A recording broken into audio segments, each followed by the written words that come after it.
ISIS has released a new video exploiting a defenseless hostage for propaganda purposes.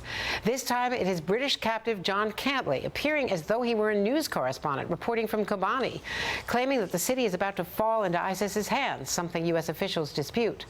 Cantley, a photojournalist, has been held hostage by ISIS since his capture in 2012.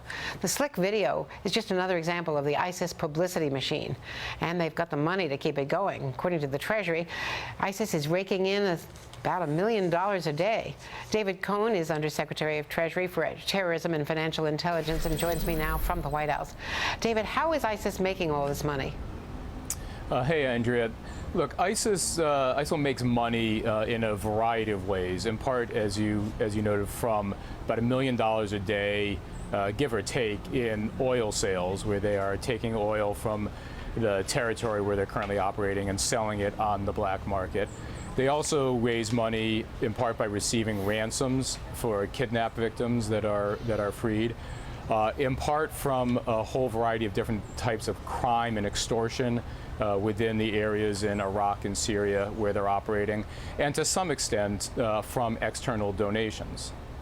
And those external donations, some of them come from our so-called coalition partners, or at least, if not from the so-called, if not literally from the government, from powerful figures in those regimes. We're talking about Qatar and Oman and other countries.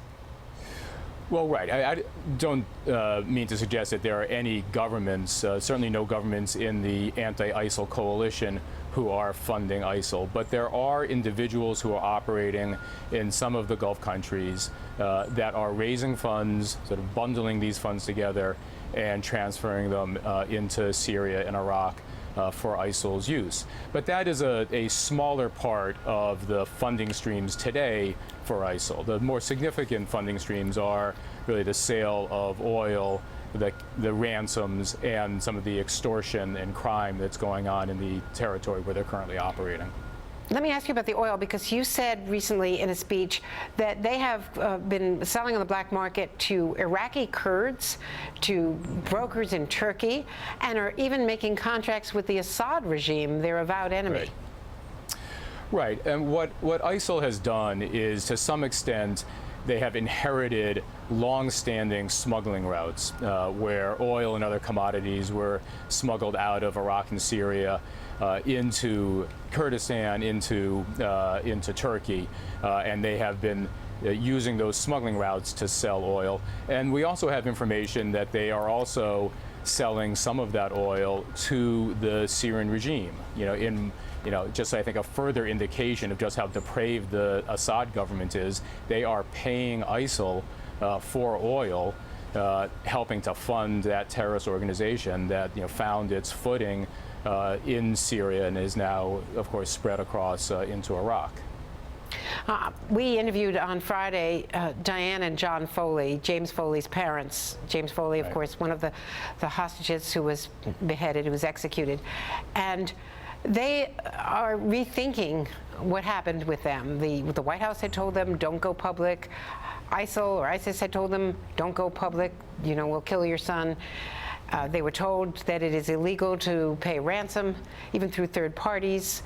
The European hostages survive and get out. The Americans and the British don't.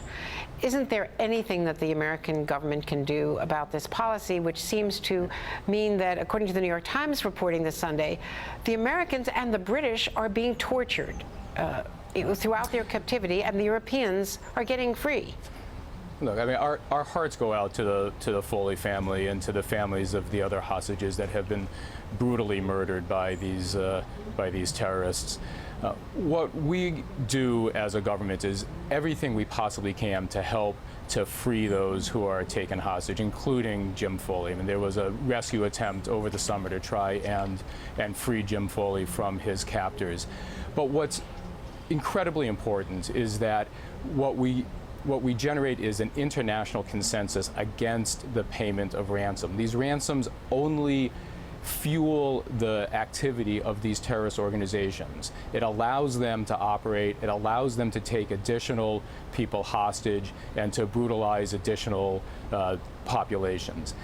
What the problem is that we have countries that are still paying ransoms to terrorist organizations. And what we're working on with the British and with the UN Security Council, which has in 2 recent resolutions condemned the payment of ransoms to terrorist organizations, is to bring together the international community to stop paying ransoms to terrorist organizations, to take away the incentive in the first place for these organizations to take people hostage. But of course, so far there's no consensus. It's only the Americans and the British. But before I let you go, I want to ask Andrea, you about... that's actually go not ahead. true. That's not true. The UN Security Council, in 2 recent resolutions, have adopted a very strong statement that is binding on all members of the UN around the world, certainly all of the countries in Europe and beyond, that calls on countries not to pay ransoms or make other concessions to terrorists who take hostages. And so there is an international consensus on this. It needs to be translated into action. Yeah, it's being ignored by a lot of countries, that's all I'm saying. I want to ask you about chemicals, because there's a lot of reports that ISIS has taken chlorine, at least. I don't know if it's weaponized. I don't know what they're doing. What is the latest intelligence about whether they're using chemicals against their victims? Well, we've seen those reports, and we're obviously looking into those reports to ascertain whether there's any truth to them. You know, the extent to which ISIL engages in brutal behavior, you know, I think has been well documented. You know, I don't have anything in particular on whether these reports are true or not, but I think, you know, we have seen over the last several months just how brutal this organization is, and frankly how important it is that we come together as an international community to stop them.